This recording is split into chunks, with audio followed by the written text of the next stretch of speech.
So I was diagnosed in the 6th grade with kidney failure. Both of my kidneys were just done. They weren't really sure what caused it at the moment. From then, I was on peritoneal dialysis, which is dialysis at home, for 2 years. I had a kidney transplant that lasted a year and failed. And for about like 8 months, I'm going to say now, I've been doing hemodialysis at the hospital 3 times a week. Something I get a lot is, how do you do it? Or is this difficult for you? Or aren't you tired all the time? Or don't you want to like stop this? And I guess kind of yes would be my answer to that. But my definition of life and normal is different than everyone else's. So I don't wake up every day and say, damn, this sucks. Like, no, it's kind of just, it's what I deal with. It's not, I don't find it difficult. I find it just kind of my life. I have my days where the pain of what's happening to my daughter is like a dull hum behind my head. I know it's there, and there's nothing that I can do to make it go away. But I have to put a brave face on to keep her strong and to keep my other children strong, and let them have that facade of normalcy, because that's kind of what we're living. I mean, we're trying the best that we can to live a normal life and do everything that we're supposed to. But there's nothing in the world like seeing your daughter hooked up to a machine and not being able to. Sorry. Just take it away from her.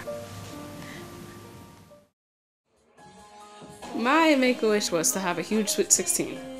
And this was so much fun. Okay, it was Princess and the Frog themed. So I was a princess. I had a frog by my side and a court of 6 boys and 6 girls who danced in. We did a dance, and then I kissed him and he turned into a prince.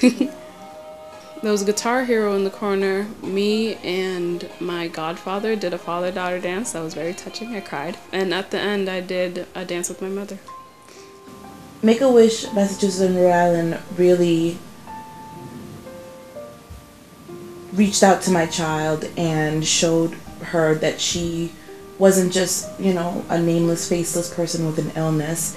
They showed her that she was an individual, and they took her wish and they put their heart and soul into it and made it possible. And their, positivity and words of encouragement kept Isis's spirits up, because at the time she was really sick. She had just lost her transplanted kidney and she wasn't really happy.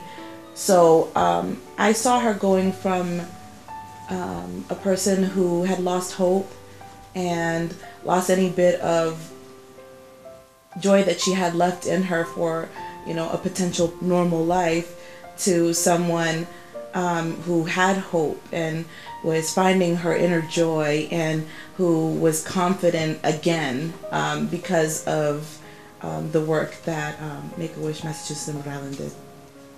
The heart and soul that goes into it. You guys are such wonderful, genuine, beautiful people. And my family, I'm a single mom and I have these kids and I'm all alone, and I kept thinking nobody cares about us. This was the first time I ever felt that people cared about us and made us feel whole.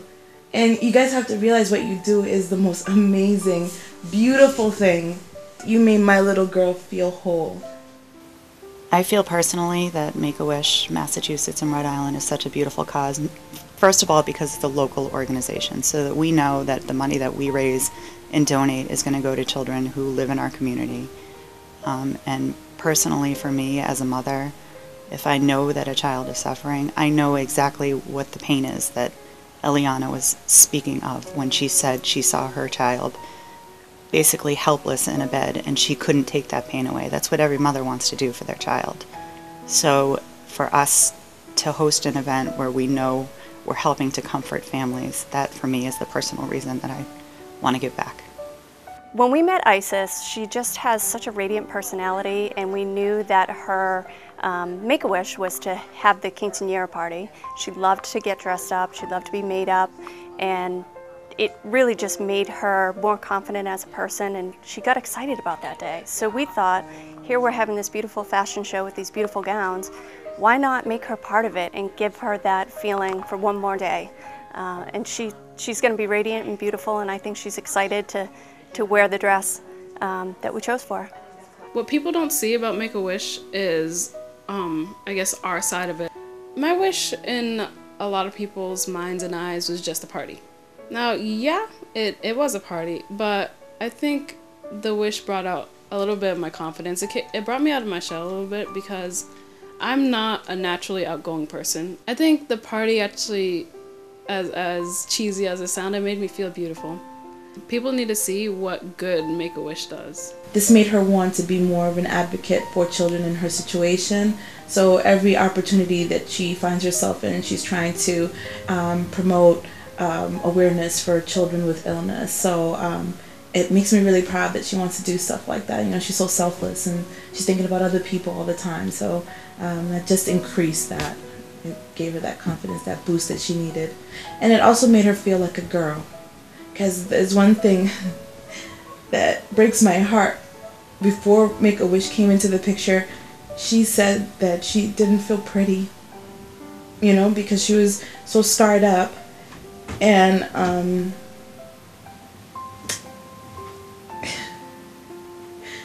you guys brought that back into her and made her feel like a beautiful girl. I already knew it, but she didn't. And you brought that back.